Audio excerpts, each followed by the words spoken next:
So welcome to PartnerUp, the Partnerships podcast. All right, we're live. I'm excited to jump in. Get to work. The thing that matters in a partnership is the trust and sacrifice. Proposing, building software that works for you. You had partnerships news? Yeah. Justin had partnerships news. That's the one thing he's responsible for in the entire production of this podcast. It'll come to me halfway through. You're going to interrupt Bob's like wonderful, incredible, salient, like, talking point that we extract out of him with some update. Well, welcome back to Partner Up. It's post Memorial Day weekend. I feel like it's almost post COVID in some ways. There was lots of parties. I heard lots of great stories. Instagram was replete with tons of great stuff. So I hope everyone had a fun, safe holiday. Justin, of course, was on TikTok instead. Well, I did see a large water slide on somebody's Instagram story. I was trying to remember who that was. They had a birthday, and it was like a three-story tall water slide. Jared, do you remember who that was? Yes, that was me. I was the person that rented a 3-story tall water slide for Memorial Day weekend. And big partnerships news that you were teasing before. It's huge. It's huge. It'll come to us. It'll come to us. We're just getting back in the swing of things after the 4-day weekend, and today we're stoked to welcome Mr. Bob Moore of Crossbeam, who we actually partnered with in the beginning and have a great relationship with. We're customers here at Drift. And of course, we have no sponsors. We run this thing, so we're happy to have Bob and the Crossbeam people here. So, Bob, welcome to Partner Up. Yeah, my pleasure. It's great to be here. Long overdue. I'm excited to do a little geeking out with you gentlemen today. Absolutely, absolutely. And I think for folks of you that I don't care where in the stack you are, so to speak, if you're watching this or listening in because you're much more focused on the operational side, the marketing side, leadership side. Crossbeam has done a very commendable job. And I would say follow them if for no other reason to learn about this developing space. And I'm really excited today to have Bob, who, we wouldn't really be having this conversation. I don't know that the momentum was there to even start to build ecosystem around the concept of ecosystems. And that's what I think is so interesting right now, is that there feels like these different communities that are starting to pop up, these titles and job functions and conversations that are happening between partnerships leaders that weren't before, right? And there seems to be a rising tide, a shift in the way that companies are going to market. And Bob, you stuck your career on this, right? You said, hey, I'm going to make this bet that this data that is currently locked in all of these different companies and silos, if we're able to unlock that and transform that data into a new asset that hadn't existed, things are going to change. What was that thesis? Why did you make such a big bet to create the company Crossbeam and have some great content and help build out this profession? Yeah, that's a really great framing of it. And I think it's, as potentially unique as this problem set is, I think the story of how we got here is a tale as old as time, which is I'm someone who was founder of other SaaS companies in the past. And I ran into this problem very, very hard and on a very frequent basis. I co-founded a company called RJ Metrics back in 2008, right in the same week that Lehman Brothers collapsed. So I had a really fun ride of kind of bootstrapping and self-discovery and business building. And we ran RJ Metrics for 8 years and eventually sold it to Magento, which we then sold to Adobe. But I was a customer of, by the way. I had to call that out. A company called JobHive in 2013, I believe. Amazing. 2014. We started using you to like, wow, BI, we need to understand our customers. And it was my first touch point with BI was there was a dashboard in our office. It was an RJ Metrics dashboard. So I go way back. That's so cool to hear. Yeah, it's really it's a good litmus test when I say RJ metrics. If people's eyes light up or if they give me a blank stare, it's a good test as to whether or not you were like operating in SaaS or e-commerce in called 2012 to 2014 in our real heyday there. But yeah, we were a company that prided ourselves on being data driven. That was our whole thesis. Our mission statement as a company was data driven decisions are better decisions, and that's what we believe. And we got large enough that we got to build a sales team and a marketing team and a product team. And part of building those teams means buying technology for those teams and deciding what the system of record is going to be for CRM and sales automation and enablement and marketing automation and account-based marketing. And across all these different arms of the org chart, I felt like we really did our homework and built up the best practices and used the tools of the trade that were at the tip top of what it looked like to do it right at that time.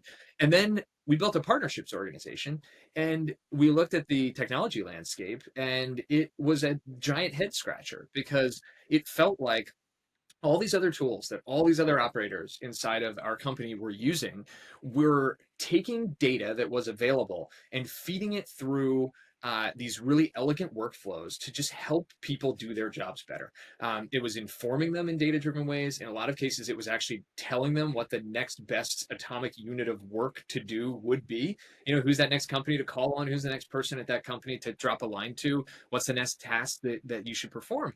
And you get into partnerships, and uh, it felt like a bunch of glorified Google forms that were being filled out through these legacy systems, or worse yet, there was no technology at all, and people were just emailing spreadsheets of leads back and forth to each other, or doing co-branding partnerships or splitting webinars or something, but doing it on a basis of a handshake or a high five, as opposed to something that was actually driven by some kind of business intelligence effort, I have which seemed like the status quo. I have a quick question before we get into like the problem that you saw. I'm Yeah, curious how you might frame that in the problem you were trying to solve, right? So you said you created a partnerships organization. yeah. You saw an opportunity there. And at that time, you're like, okay, we're going to make this investment. And then you encounter these problems. What was that investment or that opportunity or problem you were trying to solve by creating that? Because a lot of, SaaS companies at that stage, partnerships was something that like wasn't an investment area. Yeah, I would say that it was, um, one of the things that you try to develop just as a paradigm to live by in startups is pay attention to where there was market pull. Like take yes for an answer when the market is trying to tell you that there's energy pushing you in a certain direction, or there's something to a particular initiative. And if you think about how RJ Metrics worked, we were an aggregator of data sources. So we connected to dozens and dozens of third-party platforms, whether it was shopping carts or payment processors or marketing or sales systems. And we helped pull all that data under one hood so that we could give you a holistic view of your business. Well, uh, one of the things that's a very, very natural byproduct of doing that is a huge number of technology integrations with third parties and a really substantial case for doing co-selling and cross-selling and co-marketing and joint customer development and customer success efforts with those companies. Because if I know that there's a marketing automation company where I have a really highly overlapping ideal customer profile, then it would be amazing if we did a webinar together and I invited all the people I know and they invited all the people that they know, and we could cross pollinate these populations against each other. Or better yet, if I knew that my sales reps were in the process of selling to the same company that their sales reps were selling to at the same exact moment, we could have those reps align with each other and talk about how the solutions integrate well and kind of package and position the offering more as the holistic solution that is at the intersection of these two products instead of just someone buying in a silo. And usually that allows for a much more value-based sell. It allows for more intelligence. It just, the promise of that done well and being able to be executed on at scale is absolutely enormous in magnitude. And I think that's when people, particularly in SaaS, but I think in general, start to talk about partnerships and making investments in partnerships, the vision is not hard to come by. You can map out on a whiteboard or through telling a story, just an incredible narrative about how the low cost of customer acquisition and the extremely high yield of being able to juice conversion rates or source new leads through an ecosystem are it's there, and it's very, very profound. And that's the promise that I was going after at RJ Metrics. We had so many tech partners that were knocking on our door to collaborate with us, co-sell with us, give us leads, and we didn't have the organization to support it. And then kind of getting back to the timeline here, like when we went to go and support it, what we realized was that the status quo was that you buy a crappy legacy piece of software and then you throw extremely expensive human beings at the problem. And as you get more partners, piece of software, you specifically mean PRM? Yeah, something in the realm of PRM, or like a module or an extension on a CRM system that enables the tracking and monitoring of partner activity. Yeah. Right. That was kind of what, if you wanted to spend money on something, that's what you could spend money on. Yeah. Right. So, I mean, CRM, it's only as good as the data you put into it. There's obviously been some very interesting companies in the past. Even just what's so interesting is you're kind of in ecosystem partner data land. And I feel like B2B data land just exploded in the past 2 years. I mean, you had Zoom Info, right? I mean, it's almost a $20 billion public company.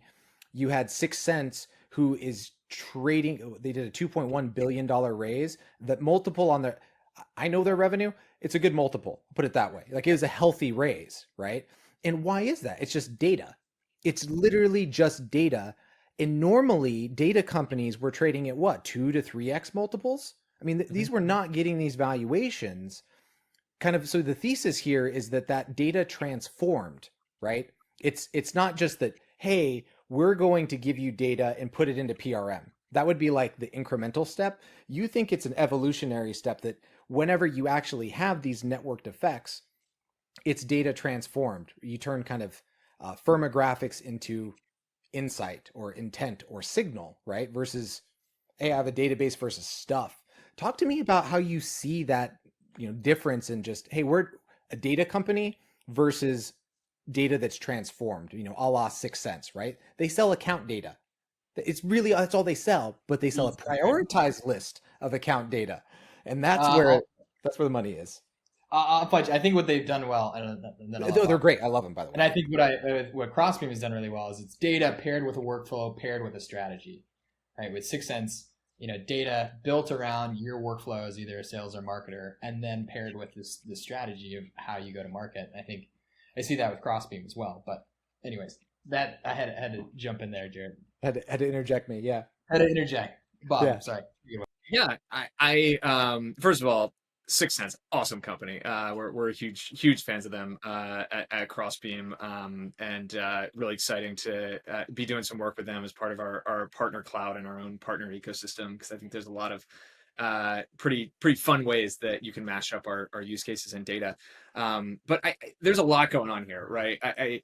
In addition to, you mentioned valuations, and there's a confluence of macro and microeconomic forces that I think are creating a little bit of that pricing squeeze across SaaS, and certainly companies that have an underlying data asset are seeing an additional premium.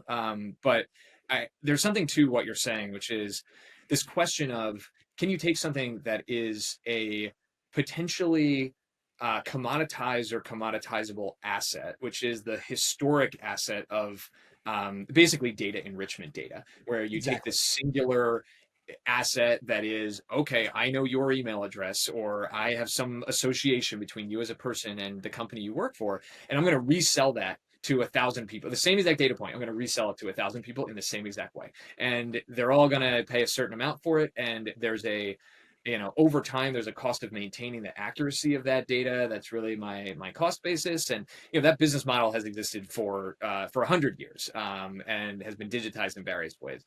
And what's different now is this idea that the same classification of value proposition, which is, I'm going to take insights about knowledge that people have outside the scope of my company, and I'm going to infuse that into my workflows in a way that actually makes me smarter and increases the efficacy of the work that people on my team are doing and the accuracy of the way that they're doing it, I'm going to take that and I'm going to make it so that every single person that consumes it actually has a different experience, because that has been processed now through the lens of what else we know about that company and that company knows about itself. So when you look at whether it's somebody like a Sixth Sense or somebody like a Crossbeam, there's different ways of kind of slicing and dicing the way we get to that answer. But the common theme is that the experience had by our customers is one that feels extremely proprietary to that customer, because it is not just the data that we know that we're able to pull in through our universe and resold to 1,000 people the same. It's that we are providing access to data that has basically been curated based on what that other party, what our customer has brought to the table, and viewed through the lens of that ecosystem. So it's no longer just, here's Jared's email address. It's, do we even care about reaching out to Jared? Because in the case of like a Sixth Sense, maybe some signal from a completely different universe is letting me know that he's a high quality prospect, or some ability to reach him in a way that was not present before has suddenly emerged. Or in the case of Crossbeam, it's because we know that there's alignment with a partner that we work with closely that's going to allow us to go out and actually pursue that opportunity, either jointly or at least with joint intelligence, in a way that's going to increase our likelihood of having it turn into a win. And that is it's an order of magnitude difference in how the value is perceived and consumed, and frankly, how well it works inside of these companies. And that's the phase shift, where you're finally in a zone where now that data is contextualized around what that company is actually trying to accomplish. And that's the world we play in. And I think anybody that's able to have that as part of their narrative and their story is attracting these strategic multiples, because the potential for upside there is tremendous when that vision gets really realized. So was there like a particular day where you're like, okay, I've thought about this, I've been mulling it over, I see a lot of friction with my own team trying to do this. This is going to be my next venture, and I'm going to do Crossbeam. Did it come down to one day? Was it a slow burn? What did that look like? Yeah, I think there was there were two aha moments. One related to the market and one related to product.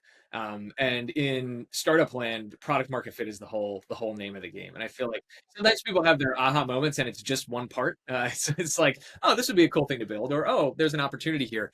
I had these two things happen at almost the same exact time. And on one side, it was at RJ Metrics, we got acquired by Magento, and as part of that deal, I went in-house to Magento for about 2 years. And what was so incredible to me is once I landed in-house there, I had always assumed that this prisoner's dilemma problem I was talking about before was like my problem. Like it was my fault somehow. Like there's got to be some solution out there that big enterprise companies with global presences use to solve for this issue so that they can figure out what's in the middle of these Venn diagrams and they can enable people to, collaborate across organizations. Turns out that's not the case. And when I got to Magento, it was just like, yeah, that thing, it's like it's turtles all the way down. It's like it's spreadsheets all the way down. It's almost worse, right? Yeah. So I was on the growth and strategy team there, and some of the most brilliant people I've ever worked with in my career, I was working alongside. People that ran the technology marketplace and app store for Magento, people that ran the channel organization, which included over 10,000 global system integrator and agency partners, like an enormous, incredibly impressive channel organization. I worked with their head of corp dev. We did a couple of acquisitions while I was there, and saw these companies get acquired and get integrated into the main business. And the head of analyst relations and kind of large strategic partnerships was also there. And I swear, day in and day out, all of these other people who had made tremendous success in their careers around these pieces of their org chart were just navigating and bobbing and weaving around this same data standoff prisoner's dilemma problem and solving it by emailing spreadsheets around.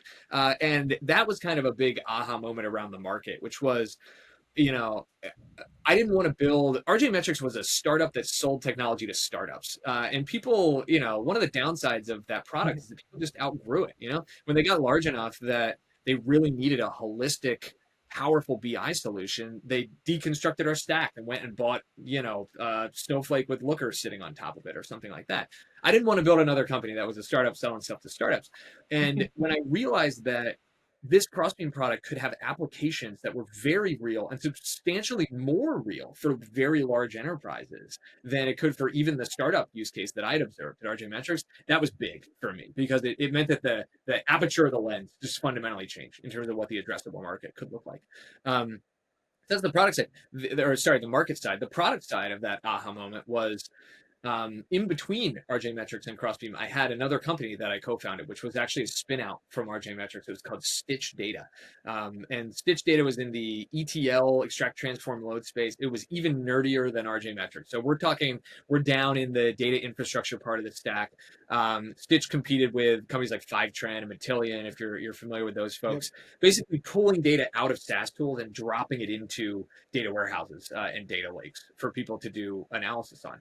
And Stitch, we built Stitch to almost as big as RJ Metrics was in 2 years, and what it took us 8 years to do at RJ. And the real reason was that we were standing on the shoulders of giants, and there was this rising tide of the maturity of the API economy intersecting with the success of the digital transformation movement. That meant that all of a sudden, basically every company, whether you were a modern, sophisticated company or you were a legacy business that had no part of this whole venture ecosystem we live in, you all have the same problem, which is that suddenly your system of record for the stuff you're trying to sell and who you're trying to sell it to was in the cloud somewhere. And that cloud connected solution had some APIs that were very reliable and from which data could be extracted. And you needed to analyze that data in one way or another to know if you were going to hit your targets or how well your business was doing. And what we saw at Stitch was this modern data stack concept where you can rely on the maturity of the API economy to pull out data and transform it in such a way that it could be stored in these cloud data warehouses, meant that for the first time, maybe in all of history, within the last 5 years, we could actually make data comparable on an apples to apples basis between your data silo and your data silo and my data silo. And the technology existed. It wouldn't be easy, but the technology existed to do the transformations necessary to standardize data for comparison and break these silos down. And when you break the silos down, you can draw the Venn diagram. And that's where this concept of, hey, what if we solved this giant market opportunity that I observed at Magento and at RJ Metrics? What if we solved it with the tools of the trade that we were using at Stitch and built something that basically functions like an escrow service for data? A Switzerland that sits in between companies that are collaborating with each other and provides this secure third-party environment where you can each connect your systems of record. And, that escrow service worries about data security, compliance, and privacy, and it worries about transforming all of this gnarly data and making sure your business logic is respected. And then it gives you the results while keeping all the rest of your underlying data private and secure, and lets you do things with those results that are all the things, going back to this original vision of why I wanted a partnerships team at RJ Metrics in the first place, does all those things. And that's what Crossbeam is. And that's, that vision is really has not changed one iota from that day at Magento where those aha moments collided with one another. So yeah, it's fascinating and makes total sense. So you must have also thought that the role of the partnerships organization within the enterprise was not going away, was either going to be as equally important in the future or even more important in the future. Like, did you have a roll of the dice with, hey, I think ecosystem is going to be the new way that companies win in 2030, 2035, 2040?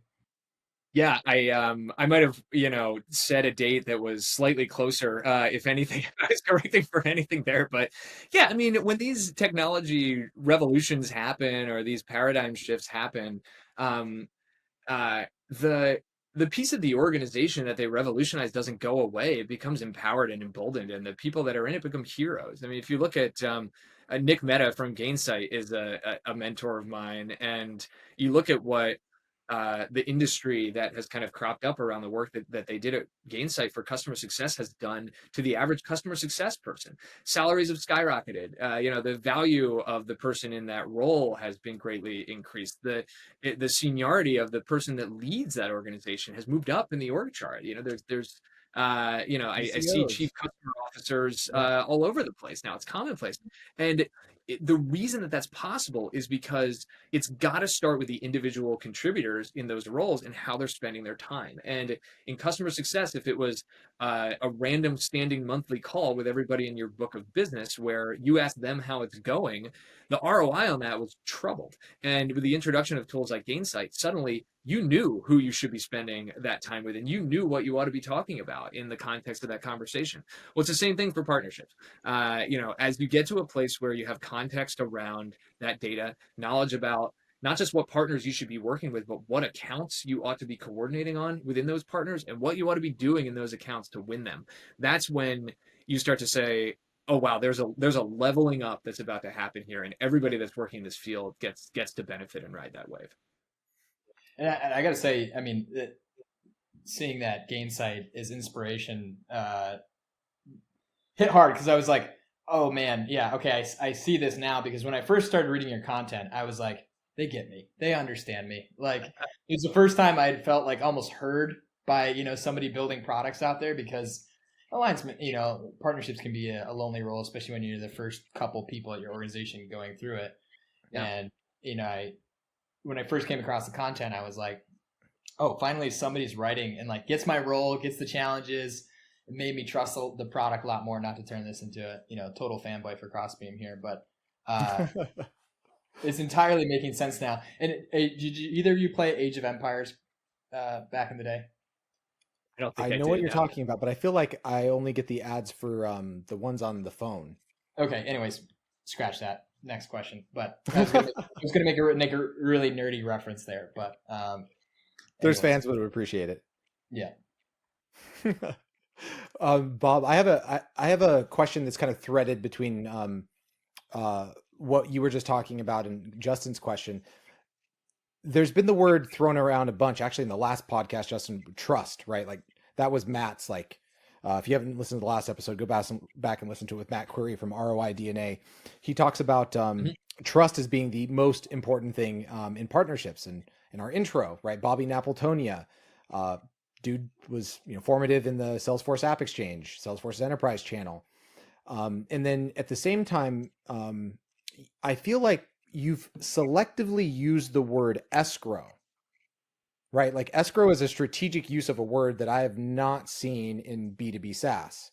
Like I've never heard, now that I think about it, the only other time in my 12 years of working in B2B SaaS that I have heard the phrase escrow is a seed financing round, right? Not even like Series A, seed financing, because literally you have all these waiting individual for angels to get released. Yeah. Right. So Yeah. Tell me when you're kind of coming on this maturity curve, right? Of like painting and understanding the big vision. I think with partnerships, there is this underlying thing of trust that scares the living heck out of everyone. Yeah. In addition to what you mentioned around data, when did you have that, like, we're an escrow service moment? Yeah, there's a lot that goes on in the very, very early days, kind of before you put pen to paper days of getting one of these companies off the ground, that is an exercise in narrative and trying to figure out how to talk about something that hasn't existed before in a way that people can get it very, very quickly. And the most common almost trope around that is like, oh, we're Uber for goat yoga. Like you can just slap two things together and you get to a place where it's like, oh, I see exactly what that business model is. And in the early days of the envisioning of Crossbeam, I had meetings with somewhere between 50 and 100 people that were, in my Rolodex somewhere from some point in my career. And I just pitched them on this concept. And I think the thing that I found to resonate more than any other phrase was this escrow service for data phrase, because I think it captures a lot of really important key points in this one singular analogy. And it does a pretty darn good job of it. Because, in order to have escrow, and everybody's familiar with escrow because they've dealt with it. They've seen a mortgage get closed and they know about Right. escrow, or they've dealt with something in a legal process or something like that. It's a basic term kind of taught in finance and economics. So people get what it is. And in our world, it's very, very translatable, and it's a very apt metaphor because escrow, by definition, there's this independent third party that sits in between the folks that are involved. By definition, both sides are contributing something that is of profound value if it just made its way to the other side without the other reciprocating piece being released. So there's consequences. There's really, really high stakes afforded. Typically there's an element of security that's associated with escrow, where you think about escrow is something that's done by a bank, right? Escrow is something that's done by folks where there's people standing at the door with security badges and guns on their holsters, and there's a big vault on the inside, and what's in escrow is sitting inside of that vault. And then the beautiful thing is that it's in service of a greater good. Like, usually escrow exists in situations where 1 + 1 = 3. Like, you have two sides that are looking toward creating some kind of positive outcome by collaborating, but there's just so much at stake that there cannot be implicit trust. There needs to be an explicit form of trust that is created and codified by the existence of this escrow and this intermediary from a trusted third party. So, the next best comparison that I think people have jumped to a bunch of the time is like Tinder for partnerships, which I like a whole lot less than an escrow service for data. But like, that's that's the level of recognition and kind of resonance that we got with that story. So I love the metaphor. It clicks well. You talk about trust. When we the escrow service for data thing is like a marketing tagline. When we talk about this stuff internally, as a business, we have our core values of our business, of which there are 4, and one of them is that trust is our business. And the way I look at core values as a founder is these are supposed to be argument enders. Like, if there's ever a dispute internally, or if there's ever some kind of decision, should we go path A or should we go path B?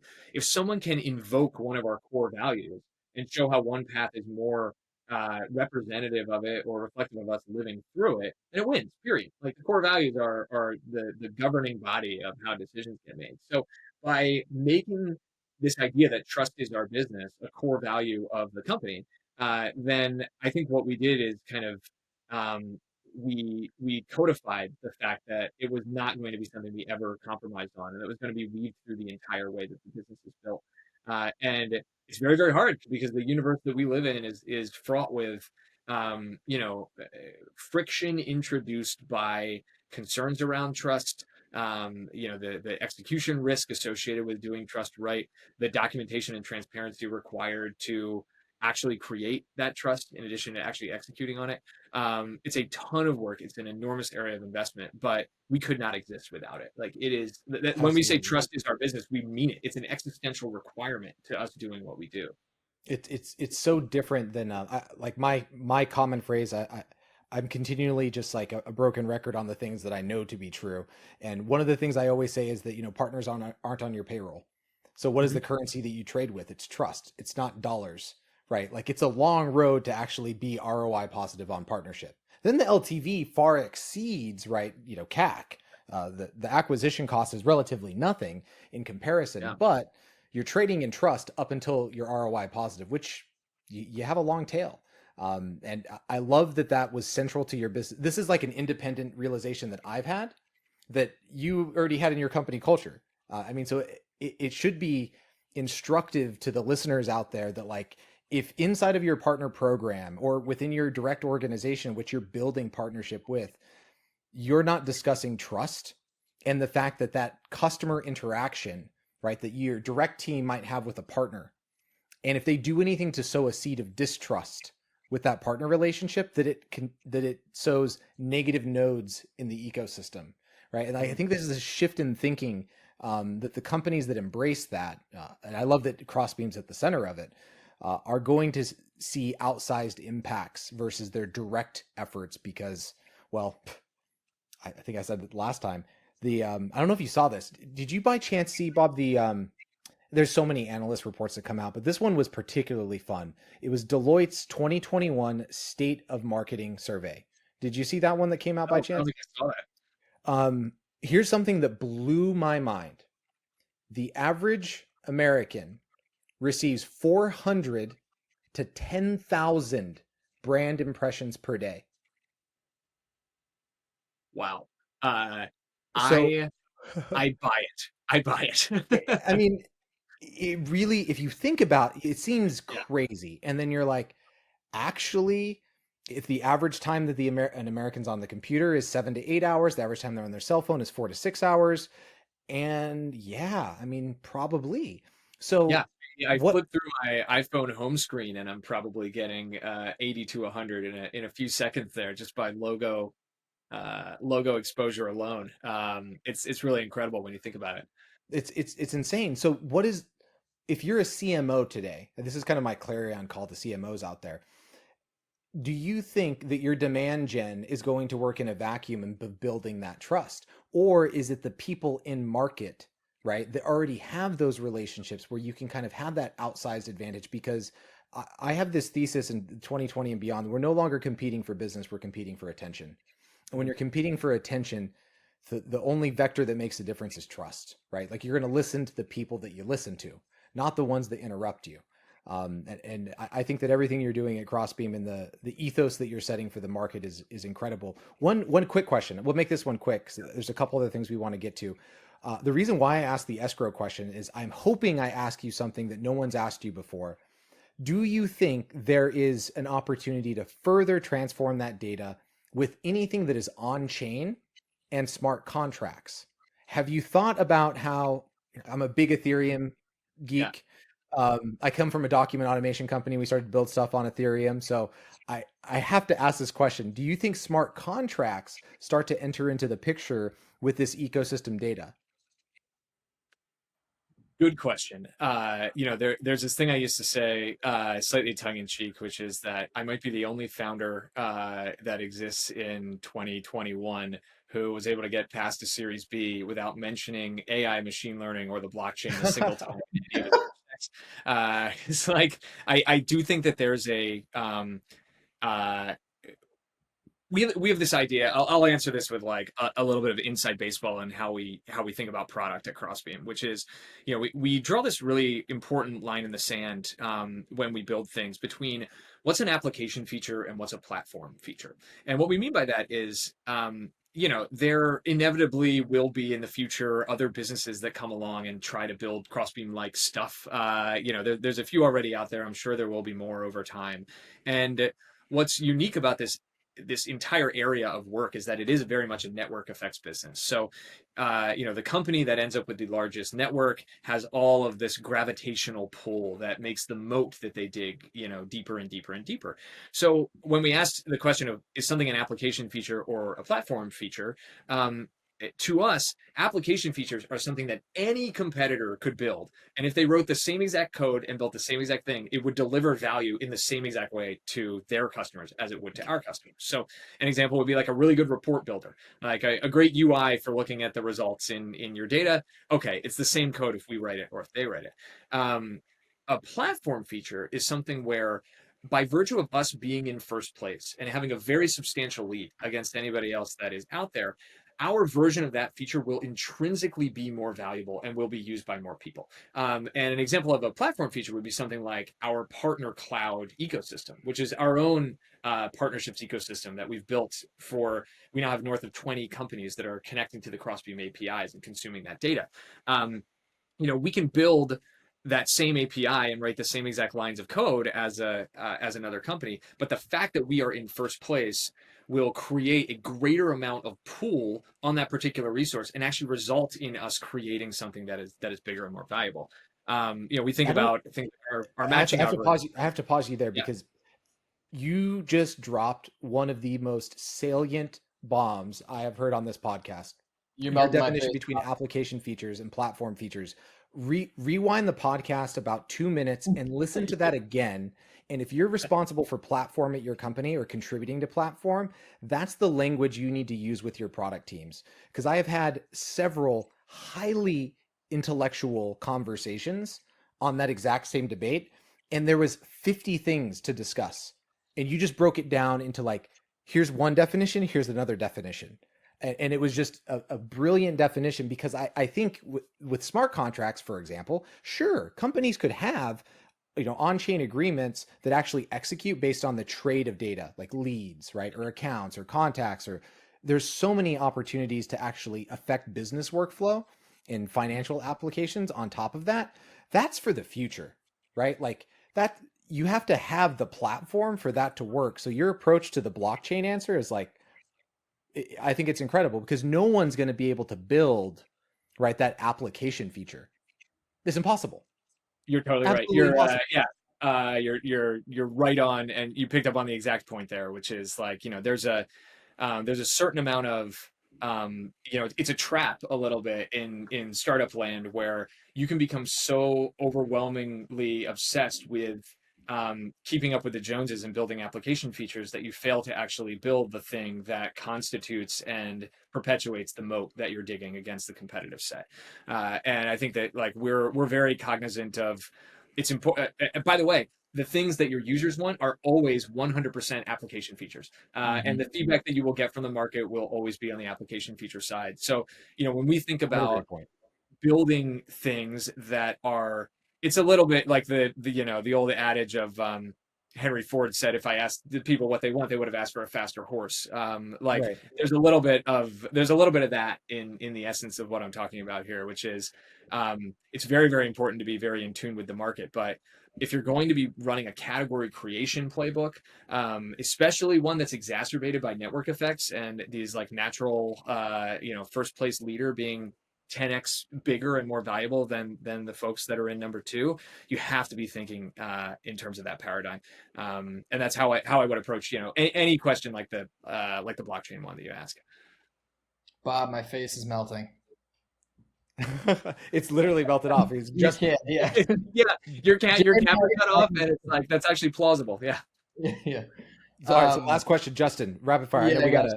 So we talked about the Gainsight, really bringing the customer success role to the limelight and leading to a chief customer officer. I think a great question to send off with is what's the path to getting a chief partnerships officer or chief ecosystems officer? Like how do we get there as a professional group?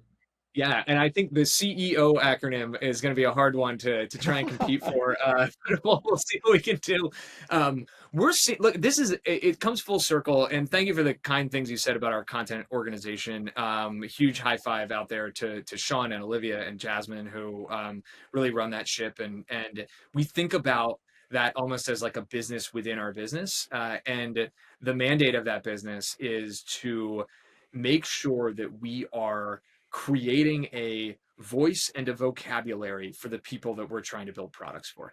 Because one of the things we noticed when we came into this space was that there was a real vacuum around content in the area. It felt like it was dominated by some really smart folks at the management consulting firms of trade, who Right. kind of had a corner on the voices in the market. And we love those folks, and we collaborate with them, but it didn't sound like there were really product companies and operating companies that were speaking the language of like, what's the future of this space look like, and how do we evangelize what it looks like to be successful, not just as an individual, but in a role and in an organization. And I think that chief partnerships officer role, it's an output, not an input. I don't think we can write a blog post and say the chief partnerships officer role ought to exist. I think what we need to do is make partnerships matter more. And I think we need to create the tools and the enablement and the evidence that it is one of the most needle moving areas that any modern business can invest in. And I think an output of that will be that increasing amounts of investment lead to larger teams and more measurable ROI and better attribution, to the point where it becomes such a dominant role in the revenue growth of a business that you better have a chief partnerships officer, because it's a huge chunk of your org chart that's extremely strategic to you. And I think that'll be the day that we know that this all worked, is when we start to see those things really in earnest showing up more and more. And I think that day is coming. It's coming. Absolutely. Bob, we're gonna end it on that note. You've dropped some incredible things. We can't wait to continue to collab with your team at Crossbeam. One quick shout out. I think what you also mentioned, we also need the ecosystem for ecosystem, the community, and folks coming together. So Cloud Software Association, they just announced that the conference SaaS Connect is coming back. So go check out Cloud Software Association. We're all going to meet up in San Francisco. I'm going to be there. I'm sure folks from Crossbeam are going to be there, and it's going to be a blast. I can't wait to meet all of you. We might do something special with CSA and the podcast too live there. So stay tuned. So go check it out and join the community, participate, and we will see you all next time. Bob, we're going to have you back on too. You were incredible. Cool. Thank you both. All right. Appreciate it. Good one.